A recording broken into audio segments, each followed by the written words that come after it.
Xabar 24 kanali o'z ishini boshladi. Bugun dasturimizda Pentagon Eronga qo'shin kiritishga faol tayyorgarlik boshladi. Kim Chen In qizi bilan birga tankda sayr qildi. Tramp AQSh chekinishi mumkinligini aytdi. 3-jahon urushi allaqachon boshlangan, faqat hali rasman e'lon qilinmadi. Vuchich. Eronning sirli quroli AQShning ko'rinmas qiruvchisini zararlantirdi. Sizni bel va bo'yin og'riqlari bezovta qiladimi? Unda sizga ajoyib Glisson ilgagi bo'yin umurtqasini cho'zish uchun ideal moslamani taklif etamiz. Glisson ilgagi bo'yin umurtqasini muloyim cho'zish uchun mo'ljallangan. Bo'yin va orqa sohadagi og'riqlarni yengillashtiradi. Skoliozni davolashga va bo'yindagi grijani yo'qotishga yordam beradi. Mushaklarning zo'riqishini kamaytiradi va bosh miya qon aylanishini yaxshilaydi. Stress va asabiylikni kamaytiradi. Uy sharoitida foydalanish uchun ideal. Salomatligingizga e'tibor bering. Hoziroq buyurtma bering. To'lovni mahsulot qo'lingizga qilasiz. O'zbekiston bo'ylab yetkazib berish xizmati mavjud. 3-jahon urushi allaqachon boshlangan, faqat hali rasman e'lon qilinmadi. Vuchich. Ehtimol u allaqachon boshlangandir, biroq biz hozircha bu haqda ochiq gapirmayapmiz. Neft, gaz, foydali qazilmalar, nodir metallar va boshqa xomashyo resurslari uchun kurash ancha oldin boshlangan, dedi Serbiya prezidenti Aleksandr Vuchich gazetaga bergan intervyusida. Uning ta'kidlashicha, 1 va 2-jahon urushlari ham dastlab mintaqaviy mojarolardan boshlangan, keyinchalik yirik ittifoqlar shakllanib, yakunda to'g'ridan-to'g'ri to'qnashuvlarga aylangan. Vuchich bugungi kunda ham aynan shunday vaziyat kuzatilayotganini qayd etdi. Tramp AQSh chekinishi mumkinligini aytdi. AQSh prezidenti Donald Tramp Washington Eronga qarshi asosiy harbiy maqsadlariga erishishga yaqin qolganini va Yaqin Sharqdagi keng ko'lamli amaliyotlarni qisqartirish masalasini ko'rib chiqayotganini aytdi. U 20-mart kuni Trust Social'da yozib, Amerika kuchlari o'z maqsadlarini bajarishga juda yaqin ekanini bildirdi. Trampning aytishicha, bu maqsadlar qatoriga Eronning raketa salohiyati, uchirish tizimlari va ular bilan bog'liq infratuzilmani yo'q qilish, shuningdek, uning mudofaa sanoatiga zarar yetkazish kiradi. U shuningdek Eronning dengiz va havo kuchlarini, jumladan havo mudofaasi tizimlarini yo'q qilishni sanab o'tdi va kompaniya Eronning yadro quroliga ega bo'lmasligini ta'minlash hamda mintaqadagi AQSh hamkorlarini, jumladan Isroil, Saudiya Arabistoni, Qatar, Birlashgan Arab Amirliklari, Bahrayn va Kuvaytni himoya qilishga qaratilganini aytdi. O'sha postning o'zida Tramp Hormuz bo'g'ozidagi xavfsizlik AQSh emas, balki shu suv yo'liga qaram bo'lgan boshqa davlatlar ta'minlashi kerakligini ta'kidladi. U Washington so'ralsa yordam berish mumkinligini, biroq Eron tahdidi bartaraf etilgach bunday yordam zarur bo'lmasligi kerakligini aytdi. Bundan oldin u NATOdagi ittifoqchilarni tanqid qilib, bo'g'ozni qayta ochishga yordam berishni istamayotganlikda aybladi. Holbuki uning ta'rificha xavf cheklangan edi.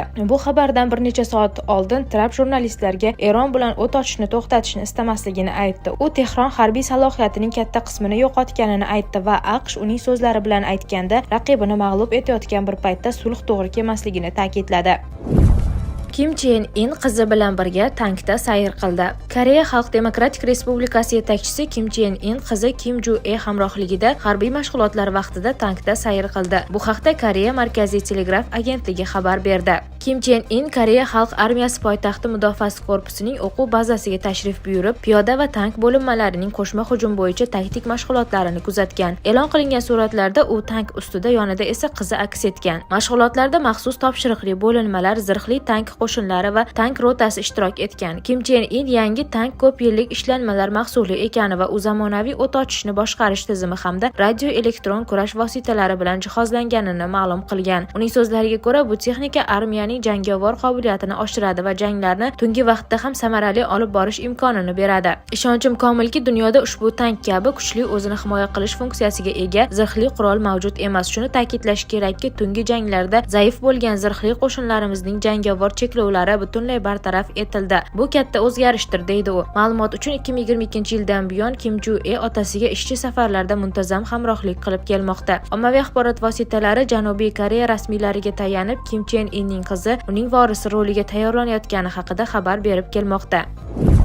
Eron ilk bor o'z chegaralaridan minglab kilometr uzoqlikda joylashgan AQSh harbiy bazasiga hujum qildi. Gap Hind okeanidagi Diego Garcia bazasi haqida bormoqda. Undan AQSh va Buyuk Britaniya birgalikda foydalanadi. The Wall Street Journal'ning yozishicha, bu Eron raketalarining hozirgacha qayd etilgan eng uzoq masofaga uchirilishi bo'ldi. Eron hududidan bazagacha bo'lgan masofa taxminan 3,5-4 ming kilometrni tashkil etadi. AQSh rasmiylari ma'lumotiga ko'ra, Eron tomonidan o'rta masofaga mo'ljallangan 2 ta ballistik raketa uchirilgan, biroq ularning hech biri nishonga yetib bormagan. Raketalardan biri parvoz vaqtida nosozlikka uchragan, ikkinchisiga qarshi esa AQSh kemasi Sim-3 qoluvchi raketasini uchirgan. Pentagon Eronga qo'shin kiritishga faol tayyorgarlik boshladi. AQSh Mudofaa vazirligi Amerika quruqlikdagi qo'shinlarini Eronga yuborish ehtimoliga faol tayyorgarlikni boshladi. Bu haqda muhokamalar jarayonidan xabardor bir nechta manbalarga tayanib CBC xabar berdi. Telekanal suhbatdoshlariga ko'ra, yuqori martabali harbiy mulozimlar allaqachon ushbu ssenariy bo'yicha aniq so'rovlar yuborgan. Chunki prezident Donald Tramp Eronga qarshi urushda shu kabi qadamlarni ko'rib chiqmoqda. Tayyorgarlik doirasida amerikalik harbiylar, xususan Eron askarlari va harbiylashtirilgan tuzilmalar jangarilarni qo'lga olish hamda asirlar qayerga yuborilishini belgilash bo'yicha yig'ilishlar o'tkazgan. Rejalashtirish jarayonida quruqlikdagi qo'shinlarning tezkor harakat qilish kuchlari va dengiz piyodalari korpusining ekspeditsion bo'linmalari ishtirok etmoqda. Shu bilan birga Trampning o'zi 19-mart kuni jurnalistlarning savoliga javob berar ekan, avvaliga Eronda quruqlikdagi operatsiya o'tkazish niyati yo'qligini aytdi, ammo darhol agar men buni qilganimda ham sizga albatta aytmagan bo'lardim deb qo'shib qo'ydi. Ushbu vaziyat fonida AQSh Yaqin Sharqdagi harbiy ishtirokini kuchaytirmoqda. 2 nafar amerikalik mulozimning ma'lumotiga ko'ra, shu hafta boshida Kaliforniyadan 3 ta harbiy kema va ekspeditsion bo'linmalarning qariyb 2200 nafar dengiz piyodasi yo'lga chiqqan. Bu urush boshlanganidan beri mintaqaga yuborilgan ikkinchi shunday bo'linmadir deb qayd etadi CBC. Reutersga ko'ra, Tramp Eronda dengiz piyodalaridan foydalanishning bir necha variantlarini ko'rib chiqmoqda. Hormuz bo'g'ozi orqali tankerlarning xavfsiz o'tishini ta'minlash uchun Eron qirg'oqlarida pozitsiyalarni egallash, Xark orolini qo'lga olish, shuningdek yuqori darajada boyitilgan uran zaxiralarini qo'lga kiritish bo'yicha operatsiya. Oq uy agentlik bilan suhbatda quruqlikdagi qo'shinlarni yuborish bo'yicha hali yakuniy qaror qabul qilinmaganini, biroq prezident barcha variantlarni donolik bilan o'ylab ko'rayotganini ta'kidlagan. Hozirda AQShning Yaqin Sharqdagi harbiy guruhi tarkibi qariyb 50 ming askarni tashkil etmoqda.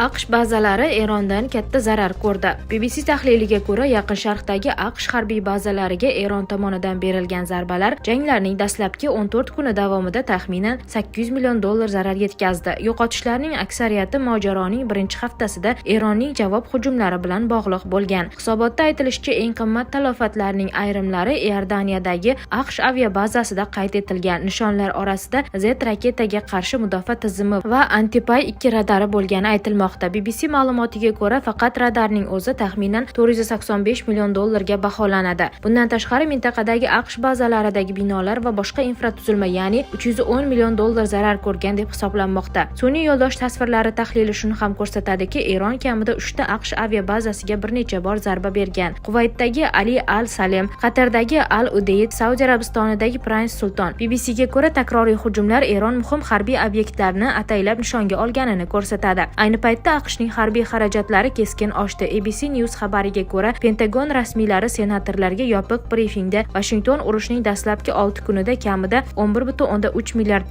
sarflaganini bildirgan. The Washington Post ham Pentagon harbiy amaliyotlarining ilk 2 kunidayoq o'q-dorilarga 5-6 milliard dollar sarflaganini yozdi.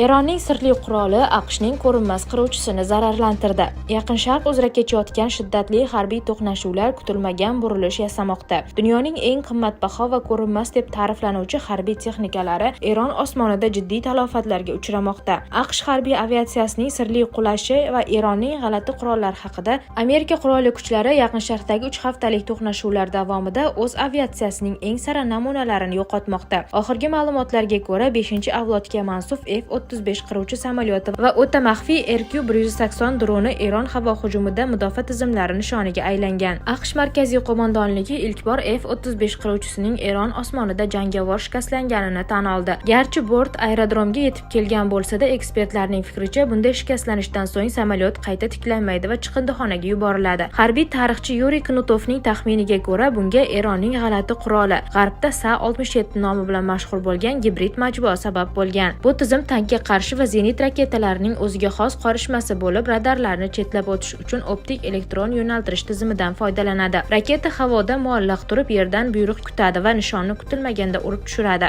Yana bir shov-shuvli voqea Gretsiyadagi harbiy bazaga noma'lum uchar apparatlarning favqulodda qo'nishi bilan bog'liq. Tashqi ko'rinishdan kichikroq B-2 bombardimonchasini eltuvchi bu qurilma Amerikaning eng maxfiy loyihasi RQ-180 ni taxmin qilinmoqda. Rasman mavjud bo'lmagan va apparat havo hujumida mudofaa tizimlari xizmatlari eng zich bo'lgan hududlarga kirib borish uchun mo'ljallangan. Ekspertlarning fikricha, dronning kunduzi paydo bo'lishi uning tizimlari ishlamay qolgani va Eron havo mudofaasi tomonidan shikastlanganini anglatadi. Harbiy ekspert Vladislav Shuriginning so'zlariga ko'ra, Eron harbiy sanoat majmuasi tomonidan yaratilgan ushbu g'alati tizimlar hozirda eng samarali vosita bo'lib xizmat qilmoqda. Ilgari Saudiya Arabistoni va Birlashgan Arab Amirliklarining samolyotlarini urib tushirgan bu tizim endilikda Amerikaning ko'rinmas texnikalari uchun ham haqiqiy dahshatga aylandi. Zamonaviy texnologiyalar har doim ham mutlaq ustunlikni ta'minlamaydi. Eronning noan'anaviy yondashuvi AQShning eng qimmat harbiy loyihalarini shubha ostida qoldirmoqda. Eronning noan'anaviy yondashuvi AQShning eng qimmat harbiy loyihalarini shubha ostida qoldirmoqda.